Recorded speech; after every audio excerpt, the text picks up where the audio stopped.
Junior Dos Santos versus Ciryl Gane takes place this weekend on the main card of UFC 256, Figueiredo versus Moreno, and I can't wait for this heavyweight bout. The heavyweight division right now is stacked full of young contenders looking to break into the rankings, and Ciryl Gane is a guy who's going to make the jump this weekend to open up the main card. A lovely way to open up the main card, by the way, with a heavyweight bout. This one's sure to be entertaining, and I do see a finish happening as well. I'll tell you who that finish goes to in a couple of seconds if you'll give me a minute. Why are you so needy? But still, Ciryl Gane versus Junior Dos Santos. Great matchup. Gane running through competition in the UFC so far. Beat Tanner Boser up really, really badly in his fight. Also beat good guys as well, such as Don'Tale Mayes. Not good guys, but 7-2 at the time. Dominated him the entire fight. Just looked like he was playing with him. That's the problem that I'm having with picking Ciryl Gane fights. Sometimes you'll go out there like against Rafael Pessoa. He looked like he just decided to finish it. And against Don'Tale Mayes, he just played with him the entire fight long when he could have really put his foot on the pedal and finished him in those early rounds. And then out of nowhere, with like 14 seconds left of the fight, I'll go for a heel hook now.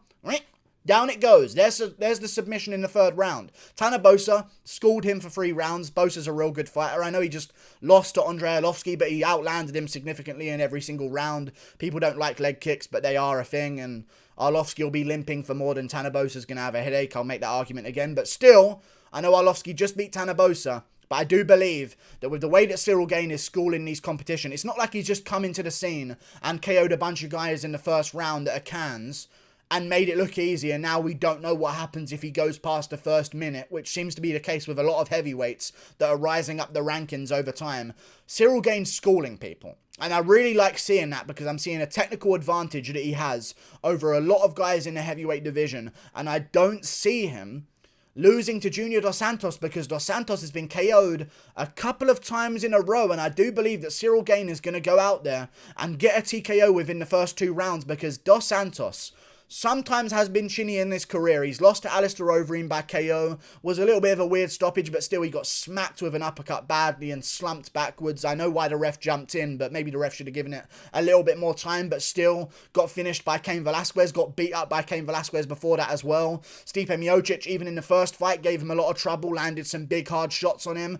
Also had a tough fight with Taito Ivasa while it lasted. I know he beat Tuivasa in the second round, but Tuivasa chewing up the legs, landing big shots as well. Derek Lewis kind of got beaten up quite badly because Lewis is a little bit amateurish, and I feel like if you are quite amateurish, and you just rely on that KO power, Dos Santos can beat you, but Ngannou pulls back, smack, down goes Dos Santos. Blades should not be KOing you.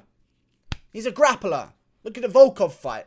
Don't let him KO you. He KOs Dos Santos on the feet after not being able to get takedowns. The fact that Curtis Blades can go to his B game and still beat Dos Santos on the feet, because Blades was going for takedowns there, but Dos Santos has amazing takedown defense that he learned in the Cain Velasquez fights, I'm sure, that he doesn't really show too much, but he cannot be taken down at times. Like, he's very difficult to get down to the ground and especially keep there as well. You never really see Junior Dos Santos on his back in any fights.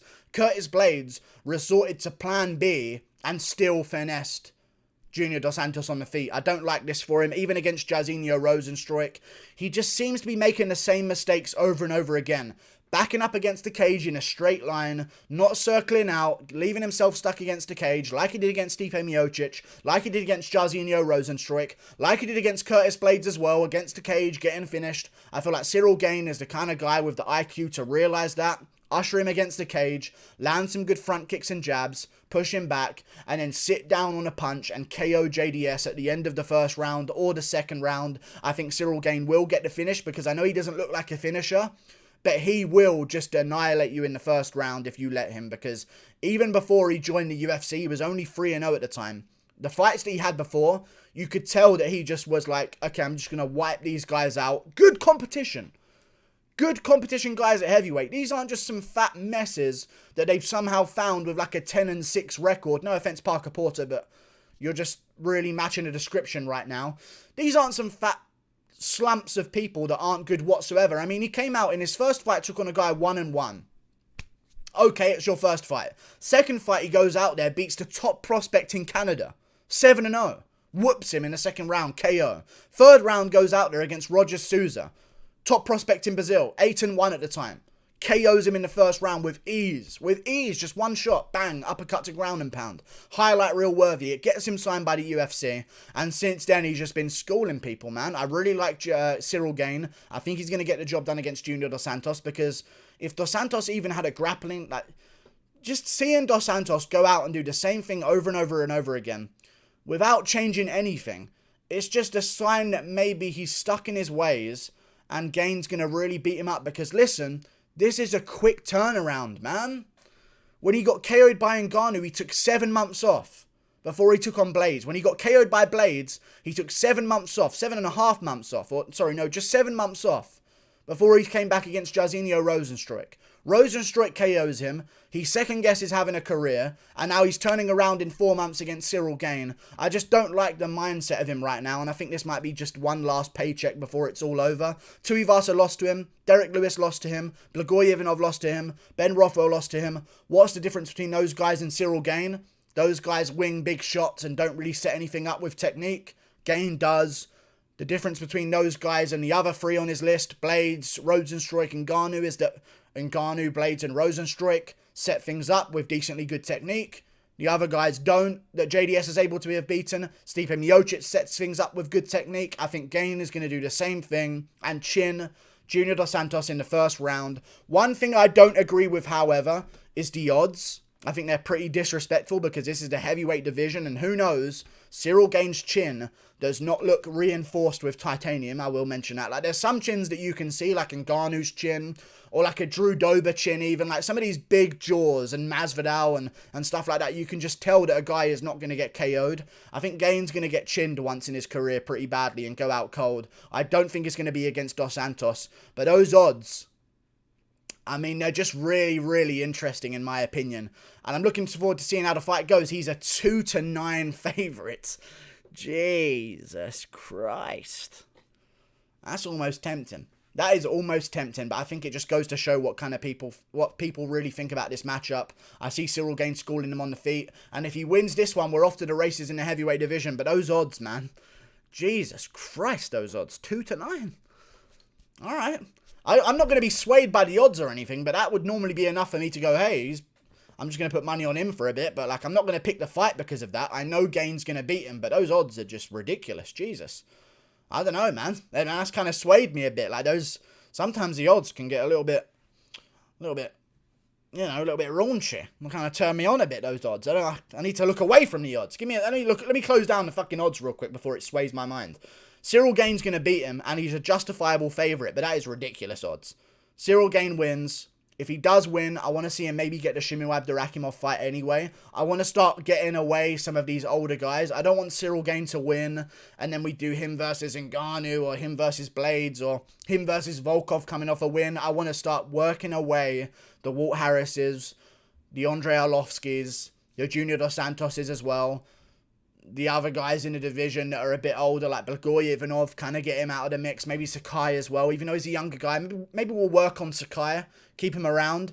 But I think Ciryl Gane should look for the Shamil Abdurakhimov rebooking, because if Shamil was able to accept the fight twice, I'm sure he'll be fine accepting it a third time. But then again, maybe not if Gane goes out there and destroys Junior Dos Santos. But still, I think he should take his time. He's very young in his career. I know he's an older guy, 30 years of age, but a heavyweight, that's like being a 20-year-old at bantamweight. I mean, good time off, a whole year to evolve, and that's how good he was before a year ago. With this short amount of time in the sport, I mean, he started his career in February of... wait. He started his career in August of 2018. That's just over 2 years, and he's fighting JDS at... I might be a UFC. I might become a heavyweight in MMA. I might become an MMA heavyweight. I think if you're an athlete, just sign up to MMA. If you're like a big guy, like I think the UK should start banning rugby and just forcing them all to do MMA, because just over 2 years you're fighting JDS, and he had a year off. He didn't even need 2 years. He just took the whole 2020 off because all of his matchups got cancelled. And still in 2 and a bit years, he's fighting... That's crazy. That's a really fast rise to the top. And I think this year off, Listen, if that's what he's learned in 2 and a bit years, I know he's had extensive striking and he used to be the main... the whole thing about him before was that he was the main training partner of Francis Ngannou, so you know kind of he might have a good chin. You can probably go rounds with Ngannou in the gym. You don't have a main training partner if they don't test your fighter whatsoever, so obviously Gane brings something to the table. I think he'll go out there and beat Junior Dos Santos, and also maybe Ngannou gives him some tips. But I don't know if Ngannou can give tips, because... only Ngannou can do what Ngannou does, I feel like, at times. You know, like, Ngannou can't just go up to Gane and go, hey, just swing like an idiot and it'll land and KO him. So, who knows? I think Gane is going to win, school him on the feet, eventually finish him at the end of the first round, maybe take this into the second. Gane gets it done. If JDS loses, retire, man. There's no... I don't want to... JDS is such a nice guy, and I feel like it's a little bit of... I don't like seeing it, man, because JDS is so nice. He's the family man. He's got a mustache. Normally that would be weird, but sometimes it works. When people have mustaches, they just seem nicer. JDS, retire after this one, man. You're 36 years of age. If you lose this by KO, it'll be 4 KO losses in a row. The UFC will probably be looking to cut him anyway. I know they're cutting 60 fighters at the end of this year. I mean, if JDS loses one more before the end of the year, that's 4 in a row. They might just cut JDS along with that other 60. I think it would be better for his health. I don't want to see these guys taking on these young up-and-coming heavyweights, especially if it backfires for them, because there's only so many KOs I can see you take before your chin's gone. And I know that Alistair Overeem's having his one last run. Let that be his last run as well. I think these heavyweights, they've been around for so long. I think it's time that they're going to start fading away. And we're going to get some new names in the heavyweight division. Long time coming as well. Gane will join the heavyweight rankings. Become 7-0 with a first round TKO over Junior Dos Santos. And it hurts me to say it, because I like JDS. But I think Gane's going to really badly beat him up. Thank you for watching. Like and subscribe. Click that button up there. Ciryl Gane ended the first round. Uppercut KO against the cage. I think he'll crack JDS. JDS will back up against the cage like he always does. Shell up.